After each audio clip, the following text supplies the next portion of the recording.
Hi friends, how are you all? Welcome to my channel. This is Panay Padbala. Please watch the videos till then without skipping. You will get a basic information of the topics.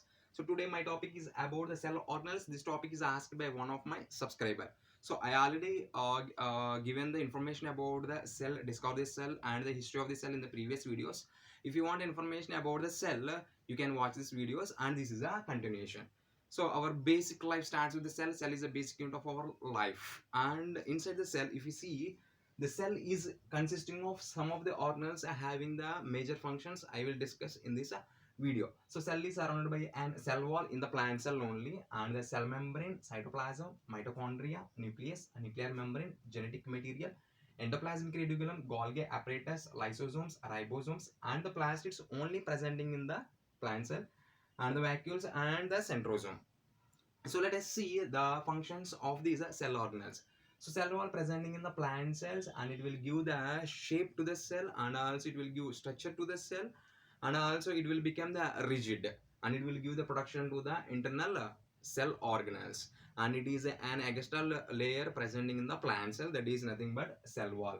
And the cell membranes presenting both in the plant cell and the animal cell, and it will give protection to the internal organs, and it will allow the some ions and some substance into the cell, acts as a barrier.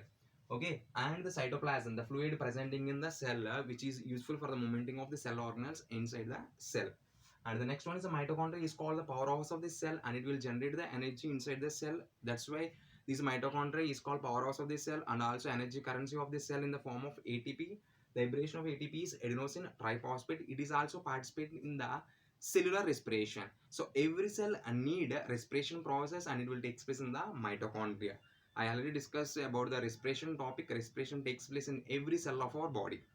And the next one is about the nucleus, is also called brain of the cell, contains DNA, nucleolus, and the nucleoplasm. Nucleoplasm is nothing but the fluid presenting inside the nucleus.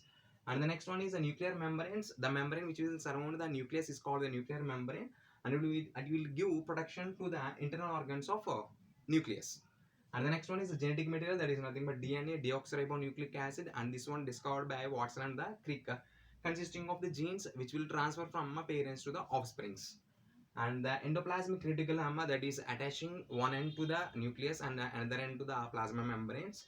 So if the ribosomes is attached to the endoplasmic reticulum, means that is a rough endoplasmic reticulum, and if it is individually living, means that is a smooth endoplasmic reticulum. So let us see here the functions. Rough endoplasmic reticulum, the function is a protein synthesis, and a smooth endoplasmic reticulum function is a lipid synthesis. And if you see, the Golgi apparatus is also called tropic police of the cell, and it is associated with the vacuoles and also enzymes and the hormones, even with vesicles. And the next one is lysosomes, is called the suicidal bags of the cell. Why it is called, means they are in the bag-like structure, and also consisting of the digestive enzymes, and they are fighting with the foreign microbes entering into our body, like bacteria or the fungi or some viruses. And the next one, ribosomes, they contains RNA and the proteins. They also help in the protein synthesis. In the prokaryotes, you can observe 70s type of ribosomes, and in the eukaryotes, you can observe 80s type of ribosomes. And the next one is plastids. It's only presenting in the plant cell.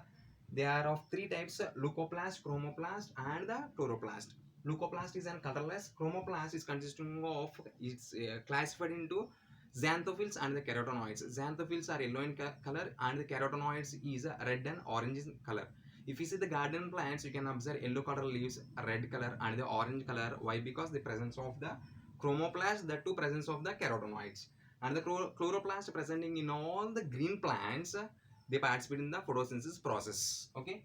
And the next one is the vacuoles. These are also known as the storage sacs, and the single membrane, it will give rigidity and the turgidity to the cell. And if we see in the plant cell, these are in the larger in size, and in the animal cell is very small in size.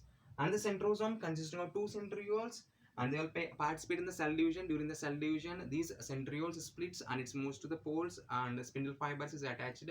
Presence of the esterase, upon these chromosomes are attaching, starts cell division will takes place, finally result in the formation of the daughter cells.